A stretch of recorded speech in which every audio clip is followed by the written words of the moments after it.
try and medicate me like a normal person, and it's, not gonna work. When I was in rehab and I had a nervous breakdown, they put me on Valium for a little while, and I was on 80 milligrams of Valium. That's what it took to give me any kind of relief.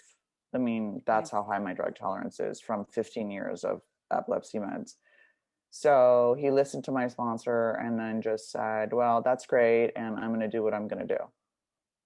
So I'm expecting to be under medicated, but I'll deal with that when we deal, like, we're different. We have a lower pain threshold and we have a higher pain tolerance, or a higher medication tolerance. We're just different. Yeah. And he doesn't seem to give a shit.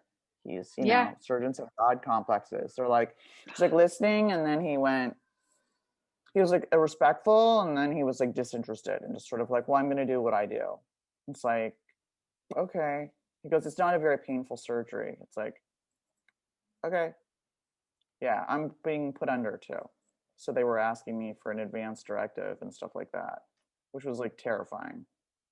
Yeah. I'm like, it's a fucking hamster. Like, are you out of your mind? She was so shitty. She was like when you ask that stuff, just say, this is just like paperwork we have to fill out. It's not, don't freak out, like have a little bit of the bedside manner. She goes, do you have an advanced directive? And I go, no. She goes, do you want one? I go, no. She goes, do you want to talk to a social worker? I was like, no.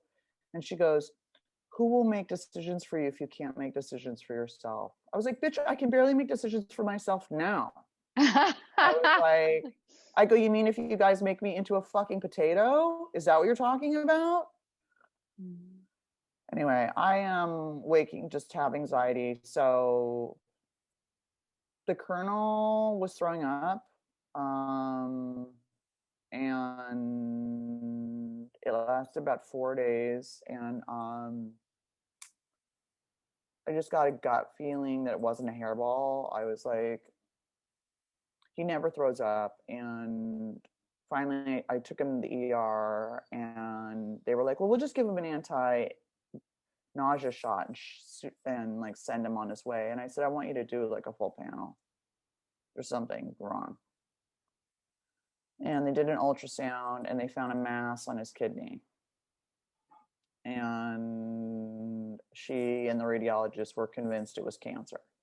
And so they did a biopsy, and I can hear him playing the cabinet bongos. Colonel, obviously someone's feeling better if he's playing cabinet bongos, sir. Jesus Christ. That came back inconclusive. So then 2 days later, he was put under anesthesia again. They took another biopsy, and they took a biopsy of his lymph node. And then she was talking to me about chemo and if it had spread and like how long he had, like completely convinced that it was cancer. And I said, doctor, I believe in miracles, and that's what we're going to see happen here. Do you understand me? She was like, oh shit, I got a crazy one. And my friend started a GoFundMe because, I mean, just that appointment alone was $3,000. Jesus.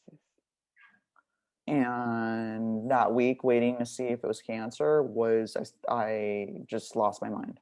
I wanted to kill myself. I wanted to start using. I just was like, I can't take another loss, man. I just can't. I vaped for about a week, and I wish I hadn't, because quitting was really horrible. But it made my earache come back, and I didn't want him breathing it. And I just was like, you have to stop. So I stopped. But I wish I hadn't done that as a crutch, but it was better than the alternatives that I was thinking about. So, what else did you do in a healthy way that helped you get through it?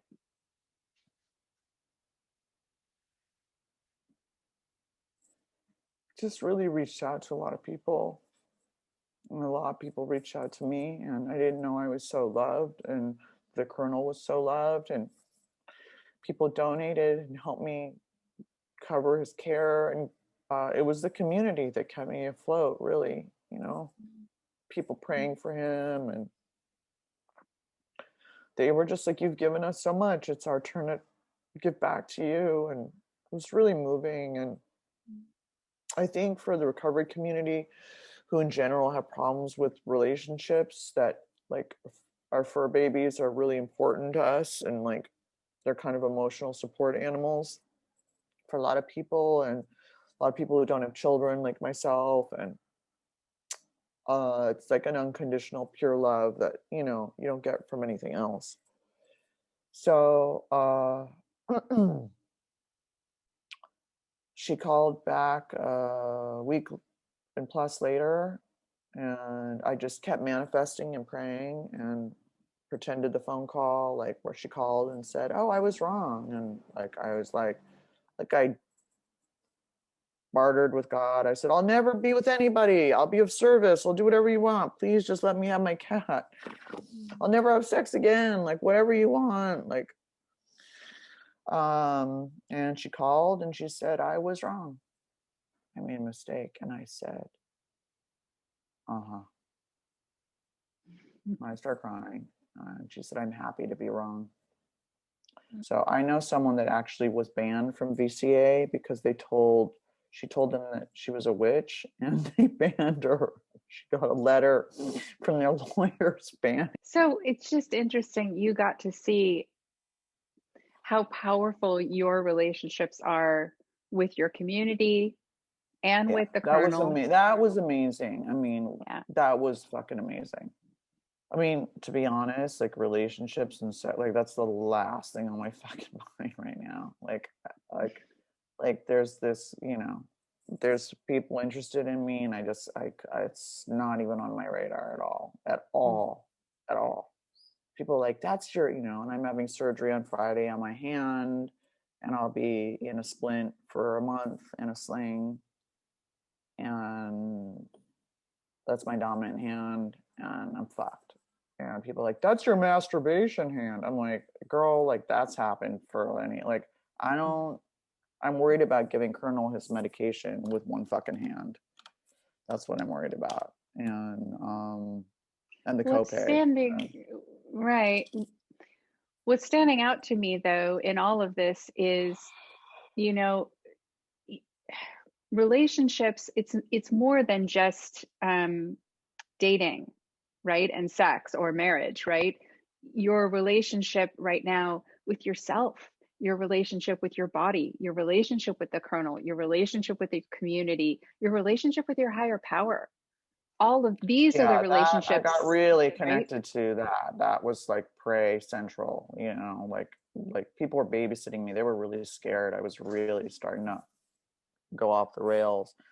And uh like I was on my knees every night praying. And then like I had witches sending me stuff, and I had Joe, my co-host, doing the St. Francis of Assisi prayer and all of his Catholicism, and I had everyone was doing whatever they do, you know. We got a lot of people doing it. It's fucking powerful shit, man. It absolutely So is. And the other thing about that is like this, you're seeing that how much power you do have and how much power you have in all of these relationships. And these are things that you will bring into any relationship that you go into, right? Whether that's a relationship with your publisher or a relationship with the producer of your TV show or a relationship with the man you're going to marry, whatever relationship, like all of these other relationships affect that one. Does that make sense? yeah, of course. You know, I didn't used to like women, you know, till I had to live in a sober living for 2.5 years and was just with women. And it was like, universe, like, "Oh, you don't like women?" Here. I was like, "Oh shit, okay." You Those know are the what I feel bitches that like? show up for you, man. Yeah, and it's another opportunity to see exactly how much love you actually do have in your life already, because it's not different. It's not different. We all think, "Oh, I have no relationship," meaning I have no primary attachment partner of the opposite sex or whatever sex you prefer. Right. You know what I'm saying? Therefore, I have no love in my life, which you now clearly see is faux, nul, not Totally. true. Oh, yeah, absolutely. Totally. Totally. Right. So You that know. also is a beautiful So gift that's to have. also put that other thing as less important, less charged for me. Like, I have to have this to be complete. I'm like, no, I fucking don't. So How have you been doing with the meditating? Do you know I've been doing terrible? So then you had me meditate yesterday for 3 minutes and the day before for 3 minutes. I mean, my meditation was vaping. That's what I was doing. And I didn't, someone reached out and they said, I quit vaping. It's a quitting meth. And I read your article and I just want to say hi. And I'm like, oh, it gets better. And I'm like, I just didn't have the fucking balls to tell them I fucking relapsed for a week. That's the problem with being put sort of, I don't want to say on a pedestal because I'm not on a pedestal, but like being an example of anything and writing about your experience and saying that you're sober or smober or whatever the fuck it is. You know what I mean? Like Yeah. people look up to you and it's hard to disappoint them. I mean, I didn't relapse and that's what I cared about. The whole world stops when your animal gets sick or you get sick. Like health is everything. You forget, you can be depressed about your Instagram followers or aging or, not getting, whatever, like whatever the fuck it is, something stupid, some guy not liking you, and then health stuff happens and you're like, whoa, I mean, the priorities completely shift, and again, this is another lesson that I already had learned when I developed epilepsy. Like my whole world stopped and my whole world revolved around my epilepsy and getting it under control and not being able to drive and seizing out in random places and cracking my head open. And it was like I had no life. I couldn't drive. I couldn't, take a bath. I couldn't, swim. I couldn't. So, I mean, saw it with my dad's cancer. So, I don't know. I It want just to ask feels you a like a lot. question. Mm-hmm. Remember that maybe I should have like a hand sign or something when I want to I'm a respond. blowhard, and I sorry, I do this all the time. Jay That's yells at me all the time. It's all right, Yeah. honey. But I don't want to yell at you. What I do want to do is continue to practice taking turns.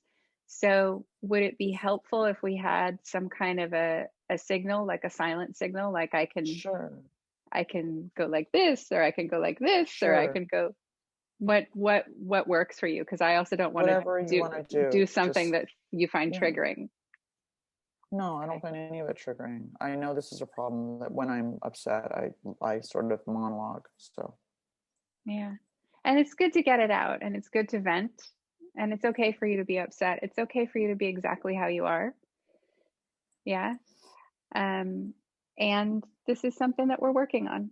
It's part of becoming more secure in relationships, this learning to take turns. So maybe I'll just go like that. okay. Okay. Um, so what I wanted to say is I remember a few months ago, I think it was, we talked a little bit about your relationship with your body, right? And Mhm. the homework was to go home and just sort of listen to your body. And it's interesting because you're in a position now where you really, really have to listen to your body. And that relationship is front and center. And I'm just curious, what are you discovering about that relationship with your body right now?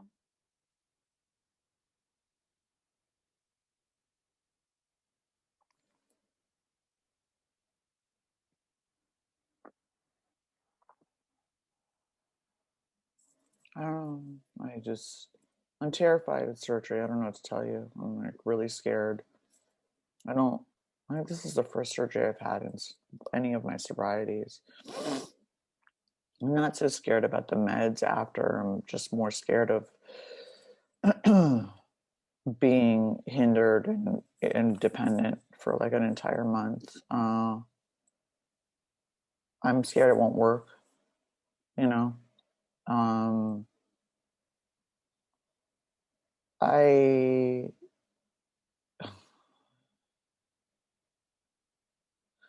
I don't hear my body. My body doesn't really tell me what it needs. Maybe because I didn't listen to it for so long. So it's like, fuck it. I have to take cues from other people like, or myself, like, you need to eat. My body will be like, we're fine, like, fuck it. Like, not eating seems to be my go-to when I am upset. I shut down. And so, I have to, I got all these pre-ops and everything's normal, which is incredible considering. But I just, um, having to just like, I don't know. I mean, I'm still struggling with that relationship, I Yeah. guess, I wonder, Um, what is the opportunity here? What do you think might be the opportunity?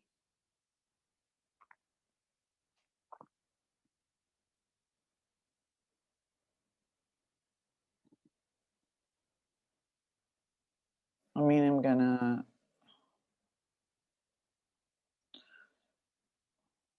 well, asking for help, which I'm already good at, but I mean, I'm like too good at that. Like, oh, help me, do it for me. So I think the opportunity is going to be balancing that with trying to be independent as much as I can and just, use my left hand as much as I can to do everything and whatever, and not be like a total invalid, which is like my fucking dream, like everyone doing everything for me, you know. I hear a little bit of a conflict there, though, because you were saying you have the fear of letting people take care of you, I have a but fear then, that they're not going to be there. aha, I okay. cried. I went upstairs to my friends, this lesbian couple that are sober, that are my best friends, and I just bawled. And I said, "You guys got me, right? You guys got me, right? You're gonna give the colonel's medication if I can't, right?" And I just started like bawling. They were like, "We got you, dude." And I think that that's like the abandonment stuff, maybe. Like that when you really need someone, they're not gonna fucking show up because it's fucking inconvenient. I think that, I've never had broken bones. And so, I mean, I've never been in casts, I've never been in crutches. So I'm kind of like, this is all sort of terrifying. But it feels like at a time when everything feels really out of control. Do you know what I mean? It just, this and the cat and my work and my finances and just everything feeling really, really out of control. Yeah. And it is out of my So control. there's two things here that I want to share with you, because I see two huge opportunities for you. A lot of women share with you this "I've got to do it all myself" idea, including me.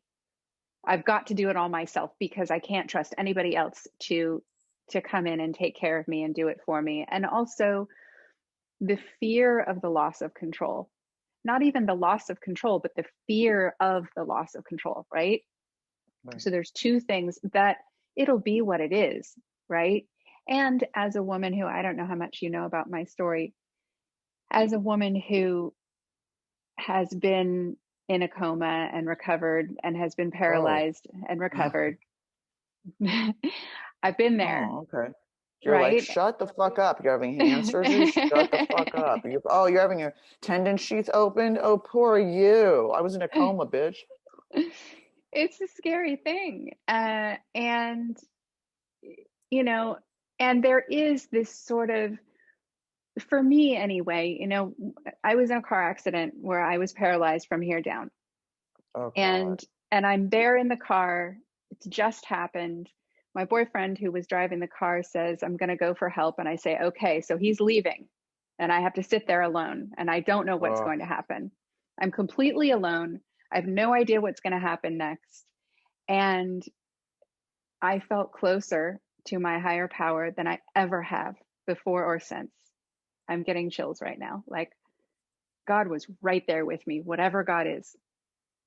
And I am absolutely certain that God will be right there with you too.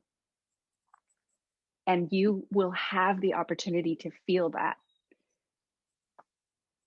So there's so much, it's a tough thing. And maybe this sounds crazy for me to say, but there's so much opportunity in what's happening for you right now that is going to help you to become the woman that you need to be in order to have the love that you deserve. I am Great. so clear. Okay. Wow. I'm like kind of tired of all the growth, to be honest with you. I just feel like the universe is like, here, and here's another opportunity for growth. And I'm like, oh, okay. And here's another one. And I'm like, oh, awesome. Thank you. Like, you know, it just feels like a lot. I know. Sorry, this is a depressing episode. I love you, honey. It is a lot. It is a lot. No doubt. It's a lot. And so many of us are going through, you know, huge things right now. I've been totally stressed out, and my therapist suggested antidepressants recently, and I was like, what? I've never been on it. But I was like, but you know, I mean, so nobody's immune, you know. And I think sometimes I also related to what you said about, you know, I'm not the poster girl for like healthy relationships, but as a relationship and recovery coach, I sometimes feel like I'm not allowed to get depressed or have anxiety, which is BS, right? Yeah. It's BS. You know, yeah. Wow, it feels like a lot. But Jay, you know, my sponsor is just like, sweetheart, even if they happen one after the other, I know you would be like, it just never stops. You know? And now you're like, it's all at once. Like whatever, however it appeared, you would have a complaint.